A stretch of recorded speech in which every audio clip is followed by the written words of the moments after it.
I don't have a song to play, so I'm just going to talk some more. Hello, St. Michael's. I am Kimmons Wilson, the third and final Wilson girl. Promise there's no more. I am graduating from Winter Park High School this May and will be attending the University of Washington in Seattle. Thank you. I will be coxswain on their men's crew team.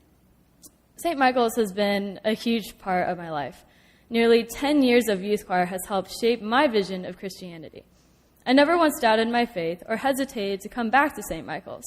Even though I occasionally complained, I was secretly grateful my parents brought me to church every week.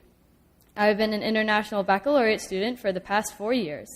Every time we had a challenging discussion about faith, it made me a stronger Christian.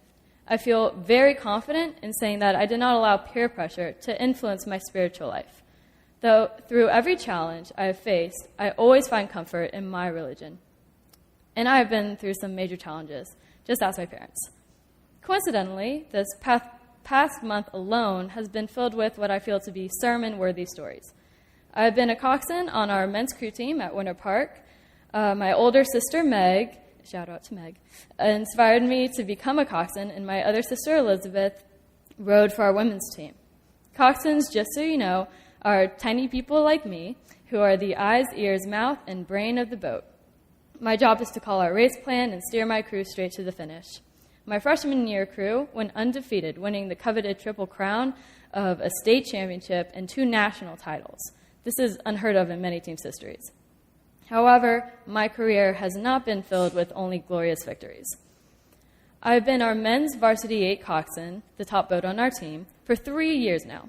My first year in the varsity boat was great because it was filled with some of the most talented athletes our team has ever seen. 4 of our seniors went on to row at D1 rowing programs, Penn, the Naval Academy, and Cal Berkeley, to name a few. We were expected to be the fastest crew from Winter Park ever, which was a big deal considering our team is 52 years old. But we had major opponents to tackle. The first being Sarasota crew, our infamous arch-rival. We were beaten by them earlier in the season, so on approaching the state championship, we were determined to get revenge. That state final was a race I will never forget. It was extremely close, the entire course.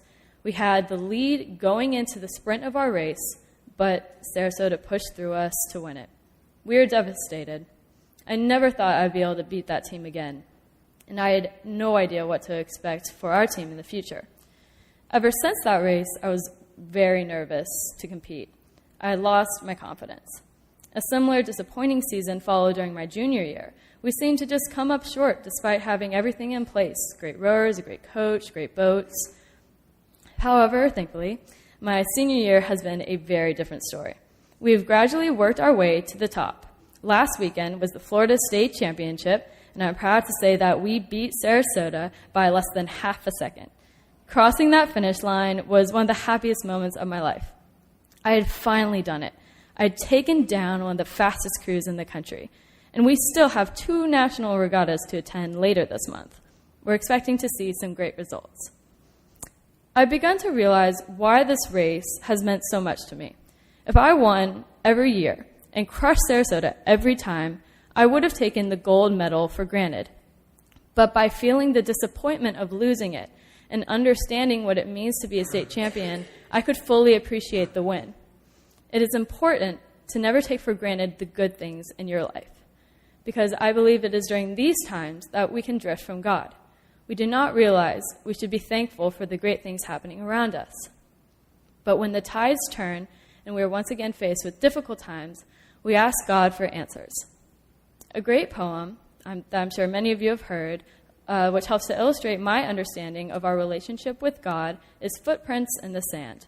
God carries us during the most troubled times of our life, but it's important to recognize that he is with us through the best times as well. It's as if he's your number 1 fan, cheering you on. Be thankful for all the good things in your life, not just at Thanksgiving or Christmas. Be glad you're a Christian and that through every point in your life, God is with you. And finally, be proud of your religion. Whenever others attempt to shake your confidence, know that this congregation stands behind you, like they have for me all these years. Now, as I look towards Seattle, about 3,000 miles away, and the University of Washington, I'm sure I will be challenged in more ways than I could imagine. I will be coxing for the men's crew team, which is currently the top in the country. I'll be surrounded by some of the best minds from around the world, and I will be very, very far away from home. However, I have been prepared by my school, coaches, parents, and God to embrace these next 4 years. I have complete trust that the Lord intended for me to be a Husky. It's actually another story that conveniently ties into my message this morning. I had no intention of applying to Washington when I began looking for schools. Their freshman coach actually told me to get more experience before I looked into their program, so he wasn't interested in me. I looked at many prestigious programs like Princeton, Cal, UVA, but none of them seemed to have that special quality Washington had. Thankfully, a good friend of ours reached out to the freshman coach at Washington and said that I'd be a good coxswain for his upcoming freshman squad, which is predicted to be the fastest group of freshmen ever recruited to Washington. The coach gave me a call in early January, and that weekend he flew me out for an official visit. I fell in love with the school, the team, the city, so I applied and anxiously waited to hear back.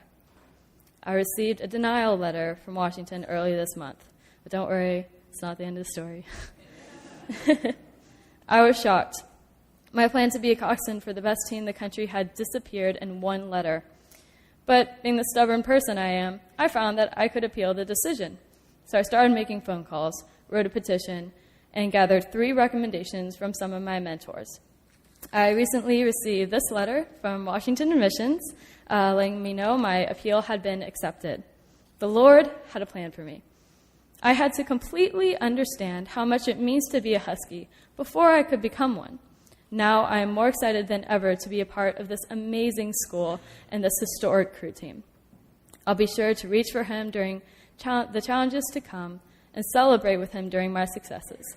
Thank the Lord for the blessings in your life and trust that in darker days, he has a plan for you, like he did for me. Go Huskies.